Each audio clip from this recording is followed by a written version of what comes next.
ಕಲ್ಕೂರ ಪ್ರತಿಷ್ಠಾನದ ವತಿಯಿಂದ ಕೆಪಿ ಬಿಂದುಸಾರ ಶೆಟ್ಟಿಯವರ ಜೀವನ ಕಥನ ವಿಜಯಲಕ್ಷ್ಮಿ ಬಿ ಶೆಟ್ಟಿಯವರು ಬರೆದಿರುವ ನನ್ನ ದಾರಿ ನನ್ನ ನುಡಿ ಕೃತಿ ಬಿಡುಗಡೆ ಸಮಾರಂಭವು ನಡೆಯಿತು. ಮಂಗಳೂರಿನ ಪೇಜಾವರ ವಿಶ್ವೇಶತೀರ್ಥ ವೇದಿಕೆ ವಾದಿರಾಜ ಮಂಟಪದಲ್ಲಿ ನನ್ನ ದಾರಿ ನನ್ನ ನುಡಿ ಎಂಬ ಕೃತಿಯನ್ನ ಖ್ಯಾತ ಲೇಖಕಿ ಹಾಗೂ ಸಂಶೋಧಕಿ ಡಾ ಇಂದಿರಾ ಹೆಗ್ಗಡೆಯವರು ಬಿಡುಗಡೆಗೊಳಿಸಿದರು. ಬಳಿಕ ಮಾತನಾಡಿದ ಅವರು, ಜಗತ್ತಿನಲ್ಲಿ ಬರವಣಿಗೆಗೆ ವಿದ್ಯೆಗೆ ಪ್ರೋತ್ಸಾಹ ಕೊಡುವುದು ಕಡಿಮೆ. ನಮಗೆ ಪ್ರೋತ್ಸಾಹ ನೀಡುವವರು ಬೇಕು. ಅದನ್ನ ಬಿಂದುಸಾರ ಅವರು ಮಾಡಿದ್ದರು ಎಂದು ಹೇಳಿದರು. ಅಬ್ರಾಹ್ಮಣ ಜಗತ್ತಿನಲ್ಲಿ ಬರವಣಿಗೆಗೆ ವಿದ್ಯೆಗೆ ಪ್ರೋತ್ಸಾಹ ಕೊಡೋದು ಕಡಿಮೆ. ಇವಾಗ ಶುರುವಾಗಿದೆ, ಆದರೂ ತುಂಬ ಕಮ್ಮಿ.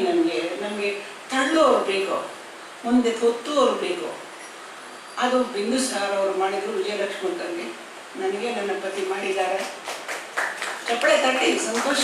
ಅದರ ಪ್ರೋತ್ಸಾಹ ನಾನು ನನ್ನ ಎಳತರು ಗೊತ್ತು ಚರಿತ್ರೆ ಹತ್ರ ನಾನು ಬರಿತಾ ಇದ್ದೇನೆ. ಅದನ್ನು ಗೊತ್ತಾಗುತ್ತೆ ನಿಮಗೆ ನಾವು ಯಾವ ಹಿನ್ನೆಲೆಯಿಂದ ಬಂದಿದ್ದೀವಿ ಅಂತ. ಅಂಥದ್ರಲ್ಲಿ ನಾನು ಮನೆಗೆ ಹೋಗಿ ಮಾಹಿತಿ ಸಂಗ್ರಹ ಮಾಡೋಕ್ಕಂತ. ಆದರೆ ಚಿದಾಮೂರ್ತಿ ಒತ್ತಾಯ ಮಾಡಿದರು, ನಾನು ಒಪ್ಪಲಿಲ್ಲ. ಅವರು ಹೆಗ್ಡೆ ಮಾಡಿಕೊಂಡ್ರು. ನಮ್ಮಲ್ಲಿ ಯಜಮಾನಿಕೆ ಗಂಡಿಗೆ ಅಲ್ಲ, ಗಂಡ ಆದರೂ ಅವನಿಗೆ ಯಜಮಾನಿಕೆ, ಸೋದರನಾದರೂ ಅವನ ಯಜಮಾನಿಕೆ, ಸೋದರ ಮಾವನಾದರೂ ಅವನ ಯಜಮಾನ. ಹಾಗಾಗಿ ಅವ್ರು ಬಂದು ಹೇಳಿದ್ರು, ನೋಡು ಇಂದ್ರ ಪುಸ್ತಕ ಬರೆದರೆ ಒಂದು ವೇಳೆ ಈಗ ಹೆಸರು ಬರದೆ ಹೋದ್ರು ಸತ್ತ ನಂತರ ಬರ್ತದೆ. ಕಾರ್ಯಕ್ರಮದ ಅಧ್ಯಕ್ಷತೆಯನ್ನ ದಕ್ಷಿಣ ಕನ್ನಡ ಜಿಲ್ಲಾ ಕನ್ನಡ ಸಾಹಿತ್ಯ ಪರಿಷತ್ನ ನಿಕಟಪೂರ್ವಾಧ್ಯಕ್ಷರಾದ ಎಸ್ ಪ್ರದೀಪ್ ಕುಮಾರ್ ಕಲ್ಕೂರ ವಹಿಸಿದ್ರು.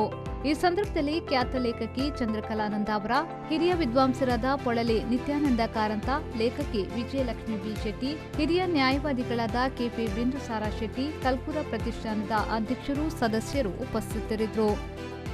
ಶರಸಾಲಿಯನ್, ವಿ4 ನ್ಯೂಸ್, ಮಂಗಳೂರು.